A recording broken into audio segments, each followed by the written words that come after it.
ભાવનગર જિલ્લા આંગણવાડી કર્મચારી સંઘ દ્વારા બહેનોના પડતર પ્રશ્ને ધરણા યોજી કલેક્ટર કચેરી ખાતે આવેદનપત્ર પાઠવાયું હતું। ભાવનગર જિલ્લા આંગણવાડી કર્મચારી સંઘ દ્વારા પગારમાં વધારો, સમયમાં ફેરફાર, લઘુત્તમ વેતન, બહેનોને સરકારી કર્મચારી જાહેર સેવા સહિતના પડતર પ્રશ્નોની માંગણી અર્થે કલેક્ટર કચેરી ખાતે ધરણા કાર્યક્રમનું આયોજન કરવામાં આવ્યું હતું। આ ધરણા કાર્યક્રમમાં મોટી સંખ્યામાં આંગણવાડીના બહેનોએ ઉપસ્થિત રહી સરકાર સામે સૂત્રોચ્ચાર કરી પોતાનો રોષ વ્યક્ત કર્યો હતો।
प्रमुख वर्षाबेन तलाटिया, किरणबेन दावड़ा, चंद्रिकाबेन सोलंकी, रेखाबेन माय અને કોકિલાબેન શાહની આગેવાની હેઠળ કલેક્ટર કચેરી ખાતે આવેદનપત્ર પાઠવી પડતર પ્રશ્નોને હલ કરવાની માંગ કરી હતી।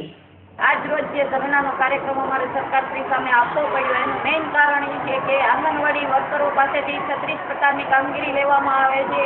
કોઈ રૂલ્સ નથી ને ગમે ત્યારે અધિકારી એમ કહે છે કે જાઓ આધાર કાર્ડ ને લઈ આવો, સ્વચ્છતાનું કરી આવો ને BPL નું કરો ને આ જ કારણોસર અમારે જે કાર્યક્રમ કરવો પડ્યો છે કે એની સામે અમને મહેનતાણું મળતું નથી। દિન પ્રતિદિન મોંઘવારી, કાલે જ આપણે પેપરમાં વાંચ્યું કે ભાઈ દૂધના ભાવ વધ્યા છે, તો આંગણવાડી વર્કરનો પગાર વધવાનો જ નહીં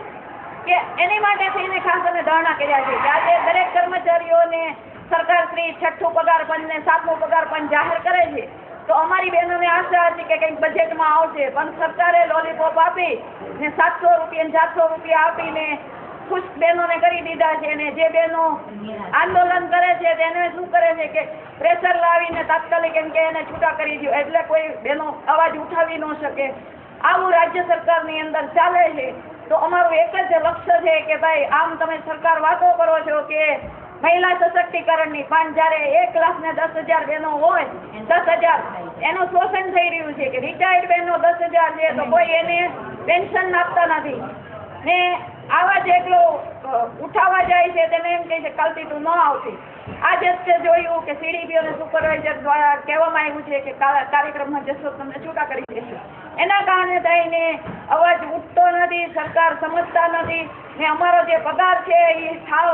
અત્યારે કહીએ કે 4,000 બહેનોને પૂરું થાય નહીં, પરિવાર ચલાવવાનો છે તો સરકાર વાતો મોટી કરે છે, કરોડોના બજેટમાં લાવે છે પણ આંગણવાડી માટે કશું કરતા નથી ને ખાસ તો બાલભોગ ને પ્રીમિક્સ છે કરોડોના બજેટમાં લઈ છે પણ કોઈ ખાતું નથી, ગાય ને ભેંસોમાં જ જાય છે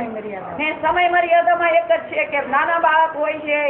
એ 3 જ કલાક બેસી શકે। એની માટે થઈને આજે અમે નિર્ણય કર્યો છે કે જો સરકાર હવે આનું નિરાકરણ નહીં લાવે તો આગામી કાર્યક્રમો અમે જરૂરથી આપીશું।